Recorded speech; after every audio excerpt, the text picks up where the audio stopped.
आगामी 6 जून को प्रधानमंत्री मोदी यूएसबीआरएल प्रोजेक्ट में सबसे महत्वपूर्ण जो पहलू है यानी कि श्रीनगर से जो रेस्ट ऑफ द इंडिया है उसको कनेक्ट करने वाली वंदे भारत ट्रेन को हरी झंडी दिखाएंगे। इसके अलावा दुनिया के सबसे लंबे पुल चिनाब ब्रिज और सबसे ऊंचे केबल ब्रिज एनजी खट ब्रिज को भी इनॉग्रेट करेंगे। क्या है इस परियोजना की खासियत, इस पर हमारे साथ बात करने के लिए मौजूद हैं एग्जीक्यूटिव डायरेक्टर रेलवे बोर्ड के दिलीप सर। सर, अगर हम यूएसबीआरएल की प्रोजेक्ट की बात करें, जो 6 जून को जो इवेंट होने वाला है, प्रधानमंत्री मोदी पूरे देश को समर्पित करेंगे, ये इस प्रोजेक्ट का सबसे इंपॉर्टेंट पहलू क्या है, ऐसी चीज जो कि इसको खास बनाता है? देखिए, कश्मीर घाटी का कनेक्शन पूरे देश के रेलवे नेटवर्क से हो, इस उद्देश्य से इस परियोजना को इम्प्लीमेंट किया गया है। और 272 किलोमीटर की रेलवे लाइन पूरी तरह से इलेक्ट्रीफाइड, जिसमें 36 सुरंगें और 943 ब्रिजेस हैं, तो वो अपने आप में एक टफ जोग्राफिकल टेरेन में कंप्लीट किया हुआ यह प्रोजेक्ट है, जिसके बनने से जम्मू और कश्मीर जो दो अलग अलग जोग्राफिकल भाग में बटा हुआ था, वो अब एक हो रहा है रेलवे नेटवर्क के माध्यम से। और अब ऑल वेदर कनेक्टिविटी की स्थापना हो रही है हमारी कश्मीर वैली से। पहले जब बर्फबारी होती थी या जो सर्दी का मौसम रहता था, टेम्परेचर माइनस में चला जाता था, तो जो सड़क मार्ग है वह बाधित हो जाया करता था। लेकिन इस सुरंग के बन जाने के बाद अब ऑल वेदर कनेक्टिविटी स्थापित हो गई है। साथ ही जम्मू से कश्मीर की जो यात्रा है या जम्मू से जो श्रीनगर की जो यात्रा है, वह अब 3 से 3.5 घंटों में पूरी होगी। पहले रोड मार्ग से हम लोग को 6 से 8 घंटे का समय लग जाता था। तो यह समय की जो बचत है वह भी अपने आप में एक ऐतिहासिक बात है। और ये जो पूरा प्रोजेक्ट है वो राष्ट्रीय महत्व का प्रोजेक्ट है, और इसमें कई ऐसे एलिमेंट हैं जो इसको दुनिया के विशिष्टतम प्रोजेक्ट्स में से एक बनाते हैं। चाहे बात आप करें इसमें बने हुए टनल्स की, 943 टनल्स बने हुए हैं, जिसमें कि एक टनल T50 जो है वह 12.77 किलोमीटर लंबा है। बैलास्टलेस ट्रैक इस्तेमाल किया गया है टनल्स में। इसके अलावा यदि कटरा और बनिहाल सेक्शन की बात मैं करूं, खास करके जो 111 किलोमीटर का है, तो उसमें 97.4 किलोमीटर एरिया जो है ट्रैक जो है वो या तो टनल से होकर के गुजरेगा या रेलवे पुल पर रहेगा। तो दोनों मिलाकर के 87% जो जर्नी है वो टनल और पुल पर होगी। तो अपने आप में काफ़ी विशिष्ट बात है। दुनिया का एकमात्र ऐसा प्रोजेक्ट है यह रेलवे का जिसमें कि 87% एरिया किसी रेलखंड का जो है वह टनल और पुल से ही होकर के गुजरे। और जो दो ब्रिज बने हैं इसके, चिनाब ब्रिज और अंजी ब्रिज, तो आप जानते हैं कि दोनों अपने आप में विशिष्ट हैं। दुनिया का सबसे बड़ा रेलवे आर्क ब्रिज जो है वह चिनाब ब्रिज है, और 1315, हाँ बिल्कुल 1315 मीटर की इसकी लंबाई है। 359 मीटर की ऊंचाई है इसकी, जो नदी तल है उससे 359 मीटर ऊंचा है। तुलना करना बहुत ज़रूरी है यहाँ पर, क्योंकि यदि आप तुलना करते हैं तो यह ब्रिज जो है वह एफिल टावर से भी 35 मीटर ऊंचा है। और अपना जो कुतुब मीनार है दिल्ली वाला, तो कुतुब मीनार से ये 5 गुना ज़्यादा ऊंचा है। तो इतने बड़े स्ट्रक्चर का निर्माण करना काफ़ी चैलेंजिंग लगा है। मैंने 30,000 मीट्रिक टन स्टील का इस्तेमाल हुआ है। तो मैंने भारत में कोई भी ऐसा प्रोजेक्ट नहीं है जिसमें इतना ज़्यादा स्टील किसी एक स्ट्रक्चर में लगाया गया है। इसका जो जोन है वो सिस्मिक जोन 5 है। तो सिस्मिक जोन 5 में होने के चलते और काफ़ी तेज़ हवाएं यहाँ चलती है। तो इस पुल की डिज़ाइनिंग इस ढंग से की गई है कि तेज़ हवाओं के बीच भी पुल सुरक्षित रहे, और जो सिस्मिक जोन 5 में यदि भूकंप भी आते हैं तो भी इस पुल पर उसका इफेक्ट न पड़े, इसका हम लोगों ने ख्याल रखा है। इसी तरह से जो अंजी खट ब्रिज है, इसमें भी कई नए फीचर्स दिए गए हैं। इसकी डिज़ाइनिंग जो है वह सिस्मिक जोन के आधार पर की गई है, मैंने भूकंप को या बिल्कुल रखा गया है। और साथ ही वहाँ पर 213 किलोमीटर की रफ्तार से हवाएं चलती है, तो उसको भी ध्यान में रख करके बनाया गया है। जंग रोधक तकनीक लगाए गए हैं उसके सारे केबल स्टैंड्स में। कुल 96 स्टे केबल्स इसमें हैं अंजी खट ब्रिज में, और यह भारत का या कहीं भारतीय रेल का पहला केबल स्टेट ब्रिज है। तो देश में एक नई चीज़ को हम लोग इंट्रोड्यूस भी कर रहे हैं। नदी तल से इसकी भी ऊंचाई 331 मीटर है।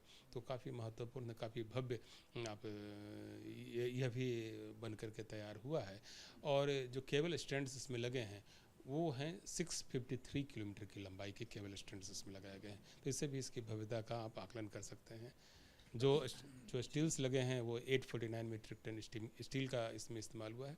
तो अंजी खट ब्रिज भी अपने आप में विशिष्ट है। बेसिकली ये पूरी जो योजना है वो अपने आप में एक चैलेंजिंग योजना तो रही ही है, लेकिन आम यात्रियों के हिसाब से, देशवासियों के हिसाब से, पर्यटकों के हिसाब से यह अपने आप में एक अद्भुत संरचना है जो बनकर अपने देश में तैयार हुई है और माननीय मोदी जी अब इसको राष्ट्र को समर्पित करने वाले हैं। दिलीप जी, ये भी सवाल इम्पोर्टेंट हो जाता है कि इस प्रोजेक्ट की ज़रूरत क्यों पड़े। USBRL की अगर हम बात करें इस पूरे प्रोजेक्ट की, तो ये कहाँ से कहाँ तक कनेक्ट करेगा और ये इतना ज़रूरी क्यों था और इस प्रोजेक्ट की ज़रूरत क्यों पड़ी, इसके बारे में बताइए। देखिए, पूरे देश में रेलवे के नेटवर्क का विस्तार करना सरकार की प्राथमिकता है। भारतीय रेल भी इस कार्य में लगी हुई है। चाहे तो बात हो रामेश्वरम द्वीप को देश के मुख्य रेलवे नेटवर्क से जोड़ने के लिए, तो उसके लिए हम लोगों ने अभी पामन पुल बनाया। हम लोग अभी उत्तराखंड के जो विभिन्न स्थल हैं उसका जोग्राफिकल डिस्टेंस को कम करना चाहते हैं, तो कर्णप्रयाग के लिए लाइन बनाई जा रही है। वहाँ पर भी हम लोगों ने एक भारत के सबसे लंबे रेलवे सुरंग का निर्माण किया जो कि बाद में चालू होगा। ठीक है, पूर्वोत्तर में जो हमारे प्रोजेक्ट्स हैं, पूर्वोत्तर की जितनी राजधानियां हैं उन सबको रेलवे नेटवर्क से जोड़ें। उसके बाद जो देश की रिक्वायरमेंट है, जो हमारी ट्रांसपोर्टेशन की जो नीड्स है, जो देशवासियों की नीड्स है, उसको ध्यान में रखते हुए रेलवे नेटवर्क का लगातार विस्तार करना, लगातार नई रेल लाइनों का निर्माण करना, इलेक्ट्रिफिकेशन करना, ये सब हमारी प्राथमिकताओं में शामिल है। और इन्हीं प्राथमिकताओं के तहत एक सबसे बड़ी प्राथमिकता वाला जो क्षेत्र रहा है या कहीं की जो प्रोजेक्ट रहा है वह है USBRL प्रोजेक्ट रहा है, जो कि सामाजिक दृष्टि से भी महत्वपूर्ण है, राजनीतिक दृष्टि से, सामरिक दृष्टि से, आर्थिक दृष्टि से इसका काफ़ी महत्व है। क्योंकि कश्मीर जो है सेव के लिए, चेरी के लिए विख्यात एरिया है, तो वहाँ के जो प्रोडक्ट हैं पूरे देश के मार्केट में पहुँचे, देश के जो दूसरे प्रोडक्ट हैं वो कश्मीर के मार्केट में आसानी से पहुँचे, तो इससे अच्छी बात और क्या हो सकती है। इससे एक जो कल्चरल एमोग्लोमेशन है, जो संवाद है हम दोनों के बीच में कश्मीर और देश के दूसरे इसमें, जो वो भी बढ़ेगा, तो इससे राष्ट्रीय एकता को भी मजबूती मिलेगी। तो काफ़ी महत्वपूर्ण परियोजना है यह। और जो इसका वंदे भारत एक्सप्रेस अब चलेगा वह भी अपने आप में काफ़ी विशिष्ट है। और ऐसे में एक सवाल ये भी उठता है कि इसकी फ्रीक्वेंसी क्या होगी जो वंदे भारत ट्रेन चल रही है, क्या इसके बारे में कुछ जानकारी आप दे सकते हैं। और इसके अलावा हम ये भी जानना चाहेंगे कि जो USBRL ये कहाँ से कहाँ तक कनेक्ट करता है, ये भी USBRL प्रोजेक्ट जो है आप कह सकते हैं जम्मू से उधमपुर, बारामूला, श्रीनगर को जोड़ने वाला प्रोजेक्ट है। और ये वंदे भारत एक्सप्रेस से हम लोग ने 2 रेक तैयार किए हैं। 8-8 कोच का ये 2 रेक है। मेक इन इंडिया टेक्निक के तहत इसको हम लोग ने इंटीग्रेटेड कोच फैक्ट्री चेन्नई में तैयार करवाया है। 160 किलोमीटर प्रति घंटे की स्पीड से चल सकने में ये गाड़ी सक्षम है। और वंदे भारत एक्सप्रेस की तो एक विशिष्ट पहचान पूरे देश में बन ही चुकी है। लेकिन ये जो कश्मीर वाला वंदे भारत एक्सप्रेस है वह अन्य वंदे भारत से भी कई गुना ज़्यादा बेहतर है, क्योंकि कश्मीर का जो वेदर कंडीशन है वह डिमांड कर रहा था कि एक स्पेशल फीचर के साथ वंदे भारत इंट्रोड्यूस किया जाए, ताकि जो लोग जर्नी कर रहे हैं, जो लोग पर्यटन के उद्देश्य से कश्मीर की घाटी में जा रहे हैं, उनको किसी प्रकार की तकलीफ ना हो। तो इसमें हम लोगों ने सिलिकॉन हीटिंग पैड लगाए हैं, इसमें हम लोगों ने हीटेड प्लम्बिंग पाइपलाइन लगाए हैं, ऑटो ड्रेनिंग सिस्टम लगाए हैं, इसमें एम्बेडेड हीटिंग एलिमेंट लगाए गए हैं। इन सबसे फ़ायदा ये होगा कि जो ट्रेन का जो पोर्शन है, जो कोच एरिया है, वह हमेशा गर्म रहेगा। बाहर के नेगेटिव टेम्परेचर का असर जो है आम यात्रियों पर या ड्राइवर पर नहीं पड़ेगा। जो एम्बेडेड हीटिंग एलिमेंट विंडशील्ड में लगाए गए हैं, उससे जब स्नोफॉल होगा तब भी जो है हमारा विंडशील्ड जो है वो क्लियर रहेगा, वहाँ पर बर्फ़ जमने नहीं पाएगा।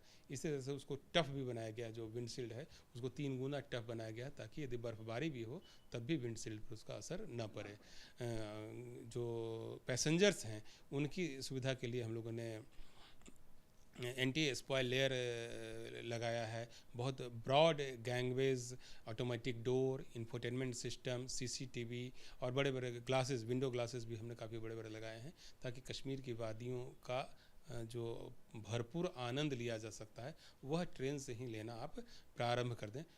हर दोनों रेक में हम लोगों ने 5 kVA का एक ट्रांसफार्मर लगाया है, जो कि ट्रेन को गर्म बनाए रखने में मदद करेगा। कई सेफ्टी फीचर्स भी हम लोगों ने जोड़े हैं इस वाले वंदे भारत में, क्योंकि जो कश्मीर का वेदर और स्नोफॉल होता है और स्नो जो है जम जाता है रेलवे लाइन पर, तो वहाँ पर ब्रेकिंग सिस्टम काम करता रहे, इसके लिए हम लोगों ने एयर ड्रायर हीटिंग सिस्टम लगाया है ब्रेक में, ताकि जब एडवर्स कंडीशन हो तब भी वह काम करते रहे। I am sure Dilip sir, आपने जो फीचर्स बताए हैं, जो दर्शक सुन रहे हैं वो जल्द से जल्द यात्रा करना चाहेंगे, तो उनके लिए कोई डेट भी तो बता दीजिए कि कब से वो इस वंदे भारत एक्सप्रेस में ये सारे फीचर्स का लाभ उठा सकते हैं। माननीय प्रधानमंत्री जी इस प्रोजेक्ट को राष्ट्र को समर्पित करने वाले हैं और उसके बाद नियमित गाड़ियों का परिचालन प्रारंभ किया जाएगा। ठीक है, तो देखिए आपने सुन लिया कि क्या क्या फीचर्स जो है वो वंदे भारत एक्सप्रेस में आने वाले हैं, और इस ट्रेन की जो सबसे बड़ी खासियत है कि ये कश्मीर के इलाकों को, श्रीनगर को बाकी के मेनलैंड से जोड़ेगी। तो सबसे बड़ी खासियत तो ये है। इसके अलावा जो अगर आप वंदे भारत एक्सप्रेस से सफ़र भी करते हैं तो जो खासियत दिलीप जी ने यहाँ पर बताई है कि बड़े बड़े विंडो पेन्स के ज़रिए आप जो बाहर की जो प्राकृतिक सौंदर्यता है उसका भी आप जो सुकून है, जो खूबसूरती है, उसका भी आप दीदार कर सकते हैं।